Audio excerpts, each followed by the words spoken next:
The Exodus is one of the Bible's most familiar stories. Moses confronts Pharaoh, God sends plagues on Egypt, and God rescues Israel out of slavery.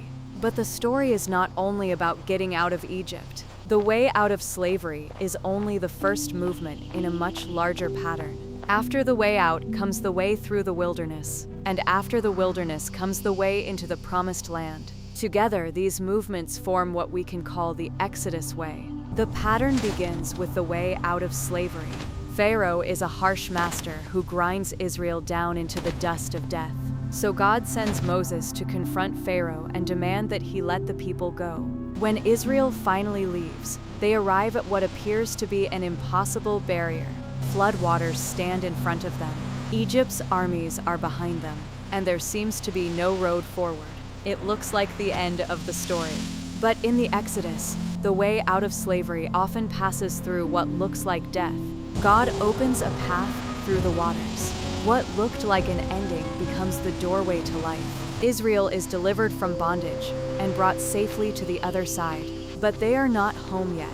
On the other side of the waters is the wilderness. It is a harsh and dangerous place. It is not Egypt, but it is not yet the promised land. This brings us to the second part of the pattern. God leads his people on the way through the wilderness. Along the way, he provides for their needs. But he does not always provide in the way they expect. And he does not always provide according to the timing they would choose. The wilderness becomes the place where Israel must learn to trust him. They must learn to live by his word. They must learn to receive daily bread.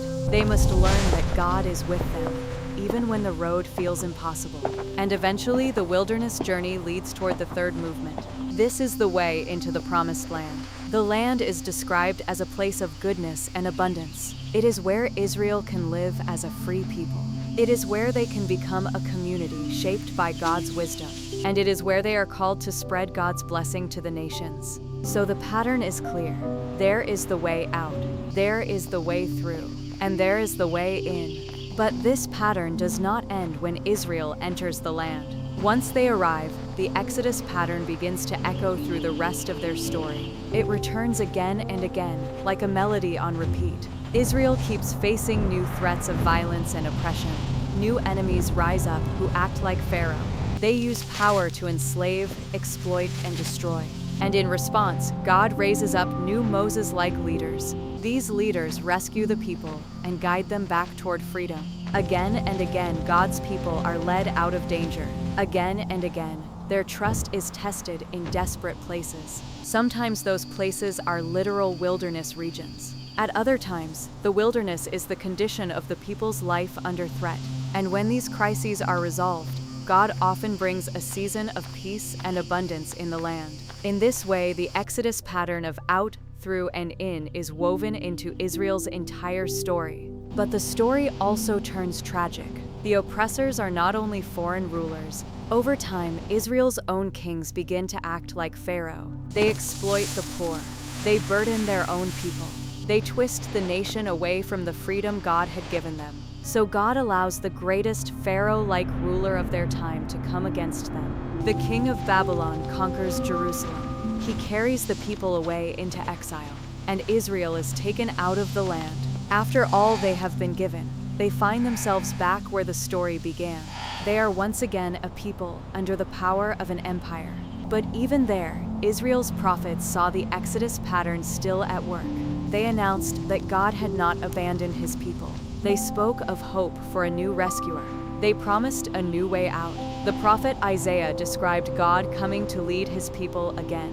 He spoke of a new highway through the wilderness. He imagined a new act of freedom and abundance, not only for Israel, but for the whole world. Yet, even after Israel returned to the land, that promised freedom did not fully arrive. The people were still waiting. They were still longing for the rescuer who would complete the Exodus pattern.